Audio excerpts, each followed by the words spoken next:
ഇല്ല, ഞാൻ എപ്പോഴും പറയാറുണ്ട്, വലിയ വലിയ ആരാധനാലയങ്ങളുടെ മുമ്പിൽ ഇവർ ഇത്രയും വലിയ പവർഫുള്ളാണ് അകത്തിരിക്കുന്ന ആളെങ്കിൽ അതിൻ്റെ മുമ്പിൽ നിൽക്കുന്ന സെക്യൂരിറ്റിക്കാരനെ പോലെ അത്രയും അവിടെ ഒന്ന് പ്രാർത്ഥിക്കാൻ ചാൻസ് കിട്ടുന്ന വേറെ ആരെങ്കിലും ഉണ്ട്. എന്നിട്ടാണ് അവരുടെ ജീവിതത്തിൽ വലിയ മാറ്റമൊന്നും വരാത്തത്.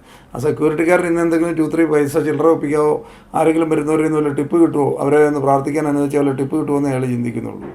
അല്ലെങ്കിൽ അതിൻ്റെ മുമ്പിലിരിക്കുന്ന ധർമ്മക്കാരൻ ചിന്തിക്കുന്നത് ഇന്ന് എനിക്ക് പരമാവധി ധർമ്മം കിട്ടണമെന്നേ ചിന്തിക്കുന്നുള്ളൂ. അല്ലാതെ ഇത്രയും കിലോമീറ്റർ യാത്ര ചെയ്ത് ഓരോരുത്തരിവിടെ വന്ന് ഇത്രയും വിലപ്പെട്ട സമയം, വളരെ വിലപ്പെട്ട ആൾക്കാരൊക്കെ ഇത്രയും കിലോമീറ്റർ യാത്ര ചെയ്ത് ഇവിടെ വന്ന് പ്രാർത്ഥിച്ചിട്ടൊക്കെ പോകുന്നുണ്ടെങ്കിൽ ഇവിടെ ഇരിക്കുന്ന ആൾ അത്രയും പവർഫുൾ ആയിരിക്കുമല്ലോ, അപ്പോൾ ഞാനും അതിനനുസരിച്ച് പ്രാർത്ഥിച്ചാൽ എനിക്ക് കിട്ടുമല്ലോ എന്ന് ചിന്തിക്കാനുള്ള വിവേകം അവർക്കില്ല. അവരവിടെ ഇരുന്ന് ധർമ്മം മേടിക്കും. ഇന്നത്തെ ദിവസം കൂടുതൽ ആൾക്കാർ വരുന്ന ദിവസം കൂടുതൽ ധർമ്മം തരണേ, കിട്ടണേ, ഞാനിരിക്കുന്ന സ്ഥലത്തോട് കൂടുതൽ ആൾക്കാർ വരണേ, ഇവിടെ കൂടുതൽ ധർമ്മം കിട്ടണമെന്ന് മാത്രമേ അങ്ങേര് പ്രാർത്ഥിക്കുന്നുള്ളൂ. അത് പുള്ളി കൊടുക്കുന്നുണ്ട്. ചോദിച്ചാലല്ലേ കിട്ടാൻ പറ്റുള്ളൂ.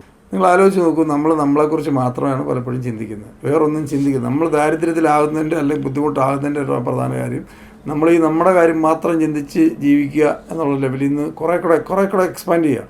നമുക്ക് സ്വപ്നം കാണാൻ ലിമിറ്റ് ഇല്ലാതെ വരണമെങ്കിൽ നമ്മൾ ഗിവിങ് ബാക്ക് ടു സൊസൈറ്റി എന്ന് പറഞ്ഞിട്ട് ലെവലിലേക്ക് നമ്മൾ ചിന്തിച്ചാലേ പറ്റുള്ളൂ. നമുക്കിതെല്ലാം ഉണ്ടാക്കി തന്ന ഈ സൊസൈറ്റി ആണെന്നും അതിന് നമ്മൾ താങ്ക്ഫുൾ. ഞാൻ ആനന്ദ് മഹീന്ദ്രയുടെ ഞാൻ ഫോളോ ചെയ്യുന്നതാണ്.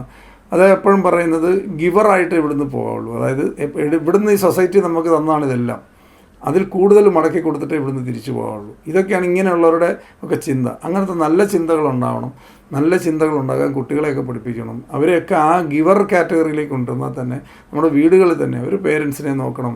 അല്ലെങ്കിൽ സൊസൈറ്റിക്കുള്ള നമ്മുടെ ഫാമിലി, നമ്മുടെ കമ്മ്യൂണിറ്റി, നമ്മുടെ സൊസൈറ്റി ഒക്കെ ഉള്ള കോൺട്രിബ്യൂഷൻ എന്താണ്, അതിനെ ബേസ് ചെയ്തുള്ള റെക്കഗ്നീഷനൊക്കെ ആയിരിക്കണം നമ്മുടെ നാട്ടിൽ സത്യത്തിൽ ആൾക്കാർക്ക് കൊടുക്കേണ്ടത്. ഏറ്റവും കൂടുതൽ സൊസൈറ്റിക്ക് വേണ്ടി കോൺട്രിബ്യൂട്ട് ചെയ്തിട്ടുള്ള ആൾക്കാർക്ക് റെക്കഗ്നീഷൻ കിട്ടേണ്ട ഒരു കാലം അതിക്രമിച്ചു. ഞങ്ങളൊക്കെ ചെറുപ്പത്തിൽ ഞാൻ പഠിത്തത്തിന് ശേഷം ഞങ്ങൾ 3-4 കൂട്ടുകാർ കൂടി എടുത്തൊരു ബിസിനസ്സിലേക്ക് എടുത്ത് ചാടിയപ്പോൾ ഞങ്ങൾ എടുത്തൊരു തീരുമാനമാണ്, ഏറ്റവും കൂടുതൽ ടാക്സ് അടയ്ക്കുന്ന സ്ഥാപനങ്ങളിൽ ഒന്നായി മാറണം.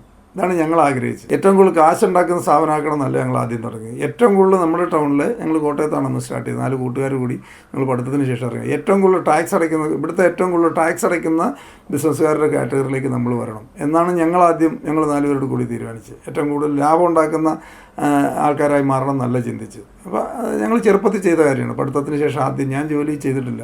ജീവിതത്തിൽ എൻ്റർപ്രണർഷിപ്പ് നമ്മുടെ ജീൻ ഉണ്ടായിരുന്നു. അതുകൊണ്ട് തന്നെ ഇതൊരു എംപ്ലോയി ആയിട്ട് വർക്ക് ചെയ്തിട്ടില്ല. അപ്പോൾ അതിൽ അഭിമാനം ഉണ്ടാകുന്ന ഒരു വ്യക്തിയായിരിക്കണം. അങ്ങനെയാണ് നമ്മൾ പഠിപ്പിക്കേണ്ടതും അങ്ങനെയാണ് നമ്മൾ ചെയ്യേണ്ടതും. അങ്ങനെ വരുമ്പോൾ ഉണ്ടാകുന്ന ഒരു പ്രൈഡ് ഫീലുണ്ട്. നമുക്ക് നമ്മളെക്കുറിച്ചുള്ള ഒരു പ്രൈഡ് ഫീലാണ് ഏറ്റവും ഫൈനലി വേണ്ടത്. ബാക്കി ആൾക്കാർ ആര് മാർക്കിട്ടാലും നമ്മളെക്കുറിച്ച് എന്ത് നമുക്ക് തോന്നുന്നു എന്നുള്ളതാണ് ഏറ്റവും ഇമ്പോർട്ടൻ്റ് ആയിട്ട് വേണ്ടത്. അപ്പോൾ അത് നമ്മൾ എന്ത് കോൺട്രിബ്യൂഷനാണ് ചെയ്തിട്ടുള്ളത്. നമ്മൾ കൂടുതൽ ആൾക്കാർക്ക്, ഞങ്ങൾ തന്നെ തീരുമാനിച്ച് എല്ലാ വർഷവും നമ്മുടെ കൂടെയുള്ള ജോലി ചെയ്യുന്നവർക്ക് അവർക്ക് ഇൻക്രിമെൻ്റ് ഉണ്ടാകണം. അവരോട് നമ്മുടെ ഞങ്ങൾ അവരുടെ കൂടെ നിന്ന് വർക്ക് ചെയ്യുമായിരുന്നു. അവരുടെ കൂടെ സെയിൽസിന് പോകും, വണ്ടിയൊക്കെ കയറി പോകും, എല്ലാ പരിപാടിയും അവർ ചെയ്യുന്ന എല്ലാ പരിപാടിയും നമ്മൾ അവരുടെ കൂടെ നിന്ന് ചെയ്യും. അതോടൊപ്പം എല്ലാ വർഷവും ഏറ്റവും കൂടുതൽ ടാക്സ് കൊടുക്കുന്ന സ്ഥാപനമായി വരണം. ഏറ്റവും കൂടുതൽ എംപ്ലോയീസിന് സാലറി കൂട്ടി കൊടുക്കുന്ന സ്ഥാപനമായി മാറണം. ഇങ്ങനെ നമ്മൾ കുഞ്ഞായിരുന്നപ്പോഴേ, ചെറിയ സ്ഥാപനം തുടങ്ങിയപ്പോഴേ നമ്മൾ ഉണ്ടാക്കിയിരുന്ന ഒരു ചിന്ത ആയിരിക്കണം.